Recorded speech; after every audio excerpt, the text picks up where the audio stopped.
കോഴിക്കോട് ജില്ലയിൽ കിഴക്കൻ മലയോരങ്ങളിൽ ശക്തമായ കാറ്റും മഴയും.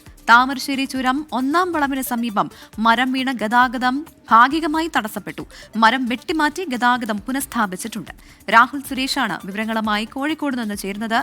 രാഹുൽ, ഈ 1-ാം വളവിൽ മരം വീണതൊഴിച്ചാൽ മറ്റ് അനിഷ്ട സംഭവങ്ങൾ എന്തെങ്കിലും റിപ്പോർട്ട് ചെയ്തിട്ടുണ്ടോ? നിലവിൽ എങ്ങനെയാണ് ഈ മഴയുമായി ബന്ധപ്പെട്ടുള്ള കൂടുതൽ വിവരങ്ങൾ?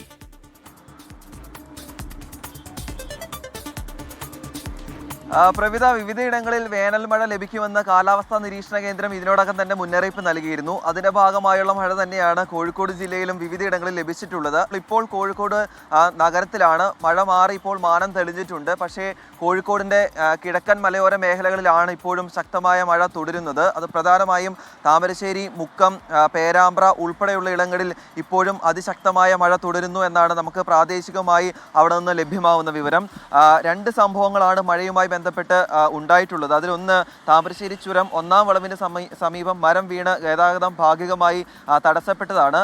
മുക്കത്ത് നിന്നും ഫയർഫോഴ്സ് എത്തിയ മരം ഇപ്പോൾ വെട്ടിമാറ്റിയിട്ടുണ്ട്. ഏറ്റവും ഒടുവിൽ ലഭ്യമാവുന്ന ഒരു പുതിയ വിവരം, ശക്തമായ മഴയിൽ പുതുപ്പാടി കല്ലടി കുന്നുമ്മൽ ഉസ്മാന്റെ വീടിന് മുകളിൽ തെങ്ങ് വീണിട്ടുണ്ട്. അങ്ങനെ ആ വീട് ഭാഗികമായി തകർന്നു എന്ന വിവരം ഇപ്പോൾ താമരശ്ശേരിയിൽ നിന്നും കൂടി ലഭിക്കുന്നുണ്ട്. അങ്ങനെ രണ്ട് സംഭവങ്ങളാണ് മഴയുമായി ഉണ്ടായ രണ്ട് അനിഷ്ട സംഭവങ്ങൾ. ഇതൊഴിച്ചാൽ മറ്റ് സംഭവങ്ങളൊന്നും മഴയുമായി ബന്ധപ്പെട്ട് റിപ്പോർട്ട് ചെയ്തിട്ടില്ല. അതേസമയം കിഴക്കൻ മലയോര മേഖലകളിൽ ഇപ്പോഴും മഴ അതിശക്തമായി തന്നെ തുടരുന്നു എന്നാണ് ലഭ്യമാവുന്ന റിപ്പോർട്ടുകൾ. പ്രവിധ, ശരി, രാഹുൽ സുരേഷാണ് വിവരങ്ങൾ നൽകിയത്.